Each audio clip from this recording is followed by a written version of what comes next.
নমস্কার বন্ধুরা, চেটেপুটে চ্যানেলে আপনাদের সবাইকে স্বাগত। আজকে আমি আপনাদের জন্য চিকেন কাটলেটের রেসিপি এনে হাজির করেছি। খুব সহজ পদ্ধতিতে, একদম রেস্টুরেন্টের মতো এটা আপনারা বাড়িতে বানিয়ে নিতে পারবেন। আমি কিভাবে সেটা তৈরি করছি সেটাই আজকে আপনাদেরকে দেখাবো।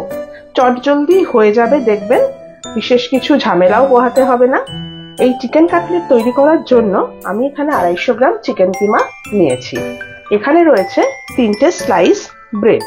250 গ্রামের জন্য আমি 3টে ব্রেড নিয়েছি। এখানে রয়েছে 2 টেবিল চামচ পেঁয়াজ কুচি, 2 টেবিল চামচ ধনেপাতা কুচি। যদি আপনারা ধনেপাতা পছন্দ না করেন, নাও দিতে পারেন।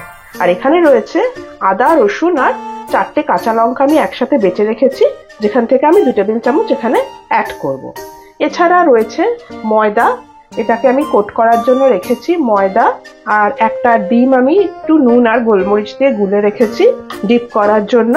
আর রয়েছে প্যানকো ব্রেড ক্রাম্ব। এই ব্রেড ক্রাম্বটা ইউজ করে আপনারা ভাজবেন, ভাজাটা কিন্তু খুব মুচমুচে হবে, আর অবশ্যই এটা ডিপ ফ্রাই হবে। তাহলে চলুন প্রসেসটা এবারে স্টার্ট করছি।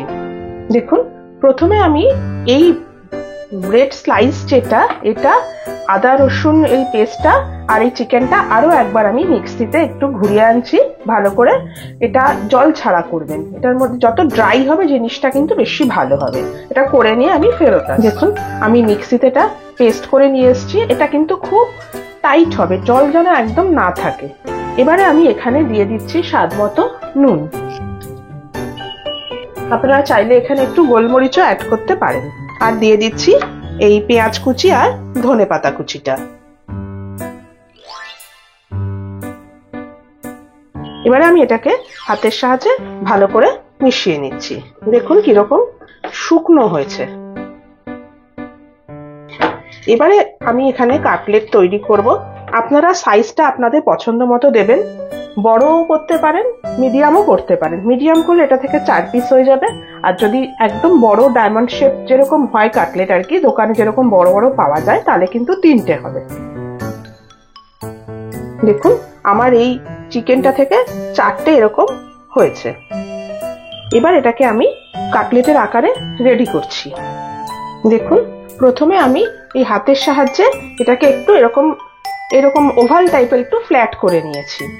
এবার এখানে ময়দাটা রয়েছে, আমি ময়দার মধ্যে এটাকে ভালো করে গড়িয়ে নেব। ময়দার মধ্যে কিন্তু কিচ্ছু মেশানো নেই।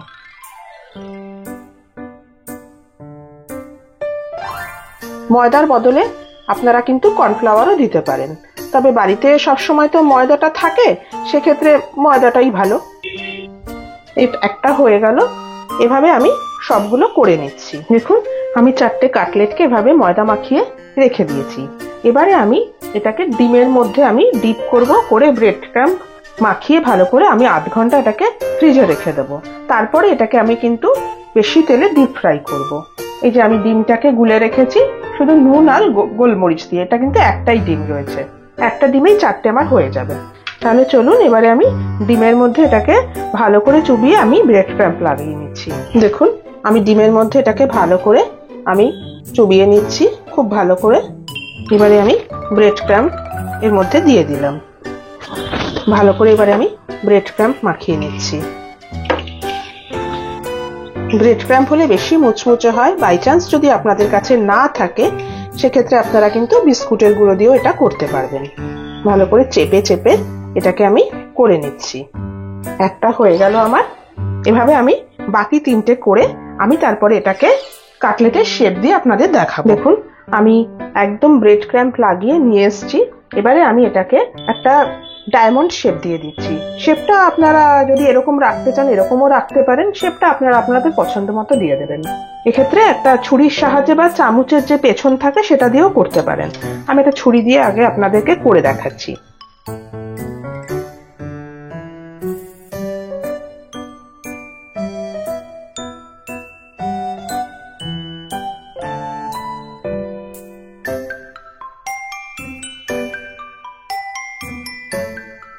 এবার এটাকে আমি 8 ঘন্টা নর্মাল ফ্রিজে রেখে দিচ্ছি।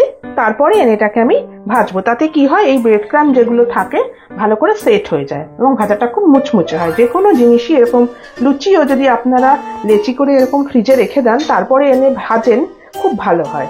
তাহলে চলুন এটাকে আমি এখন ফ্রিজ করে দিচ্ছি, আধ ঘন্টা বাদে আমি আপনাদের দেখাচ্ছি। দেখুন আমি প্যানে তেল দিয়ে দিয়েছি, তেলটা গরম হয়ে গেছে। এবারে আমি এই কাটলেটটাকে ছেড়ে দিচ্ছি, একটা একটা করেই আমি ভাজবো।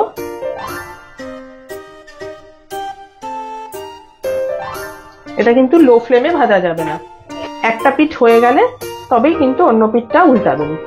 একটু তেল আমি ওপরে ওপরে দিয়ে দিচ্ছি। দেখুন আমি উল্টে দিলাম আবার। এবার এই পিঠটা একটু হয়ে যায়, উল্টে পাল্টে আমার এটা ভাজা হয়ে গেছে। এবার এটাকে আমি তুলে নিচ্ছি, আপনাদেরকে তারপরে সার্ভ করে আমি দেখাচ্ছি। দেখুন আমার খুব সহজ এবং ঘরোয়া উপায় চিকেন কাটলেটের রেসিপি রেডি। আমি এটাকে এভাবে সার্ভ করেছি টমেটো সস আর কাসুন্দি দিয়ে। কাটলেট মানেই তো কাসুন্দি মাস্ট, সুতরাং কাসুন্দি কিন্তু দেবেনই। আমার এই ভিডিওটা যদি আপনাদের পছন্দ হয়ে থাকে তাহলে অবশ্যই একটি লাইক করবেন আর আমার চ্যানেলটিকে সাবস্ক্রাইব করে আমার পাশে থাকবেন প্লিজ। আর পাশে থাকা বেল আইকনটিকে প্রেস করবেন যাতে আমি যখনই কোনো নতুন রান্না দেব তার নোটিফিকেশন খুব তাড়াতাড়ি আপনাদের কাছে পৌঁছে যায়। তাহলে আজকে চলি, আবার চলে আসবো অন্যদিন নতুন কোনো রেসিপি নিয়ে। সুস্থ থাকবেন, ভালো থাকবেন, নমস্কার।